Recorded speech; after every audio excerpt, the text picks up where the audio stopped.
I wrote a little, this is a collection of my poetry, was published a number of years ago. This is what I like. It's called The Stoic. Life beats against me as I go, but I embrace life, murmuring low, come lover, welcome, we are one. Why should we fight and spoil the fun? Keep that in mind. And so in honor of Lee's birthday, I also woke up about midnight, night before last, to write a little poem for her. Of course, she's not a senior citizen yet, but it's called Senior Citizen. I'm not like those Junior, senior. I'm seen around. I'm not like those I'm seen around. I'm here. I'm here inside. I'm sorry I can't see very well, and I'm still young. Can you start again? Yeah. I'm not like those I'm seen among, the older people. I'm here inside, and I'm still young. Gosh, I should have made it some bigger capitals. The drooping parts and wrinkled skin, that's where my heart is hidden in.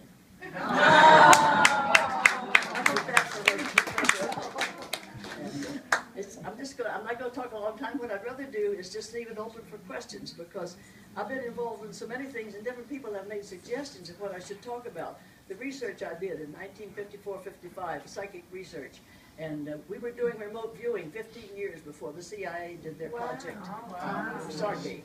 And they stopped it in 1965 when Ted Koppel kind of publicized that they were doing it. And of course, they supposedly stopped it. They went underground. You know they're still doing it. I know they are. But I've been involved in so many different things that I don't know what to talk about. But I'd rather just have you ask questions, and then I'll answer them. Can I make a suggestion? Sure.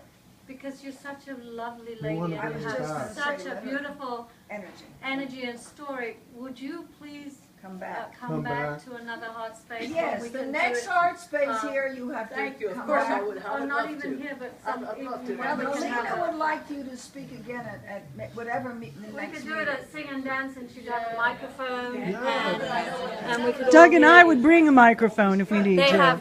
Yeah. They have. What was your main inspiration in life? A lot of things inspired me. I think poetry mainly.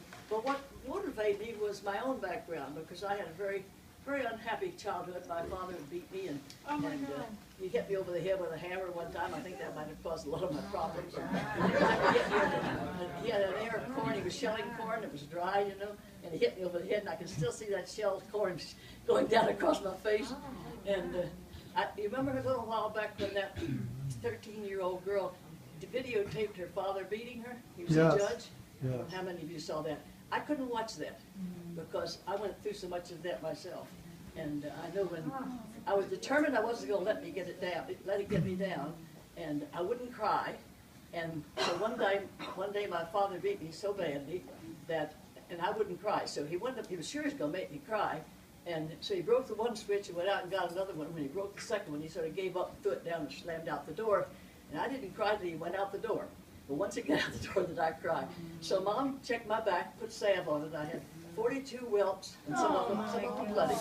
And I went out in the yard, and I said, I wish he... Now remember, I was brought up in Baptist and Methodist Sunday schools, and God sees everything you do, and sees the sparrow that falls, and all those things.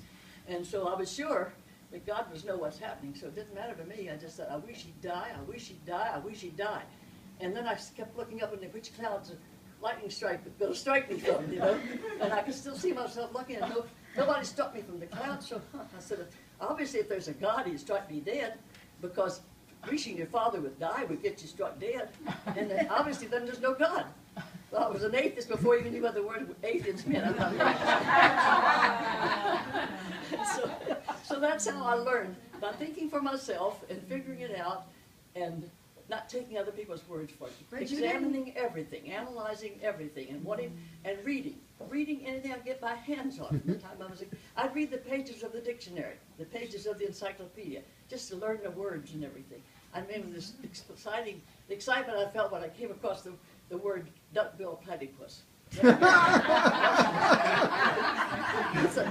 Well, I just want to say one thing, that the main theme here, which I wanted to bring out to everyone, because I was so impressed with you, is that your spirit is so full of love, So I know that you are full of forgiveness, and that's something that, you know, we could talk about with the next meeting, Absolutely. about how to forgive, because that's a biggie for many people It took me quite a who while. have had trauma, to forgive and be soft and loving like you are, and that's, Can I just ask, did you participate in the remote viewing yourself? You Do I were, participate the in that? remote viewing, were you actually Oh, I doing was the doing, remote viewing?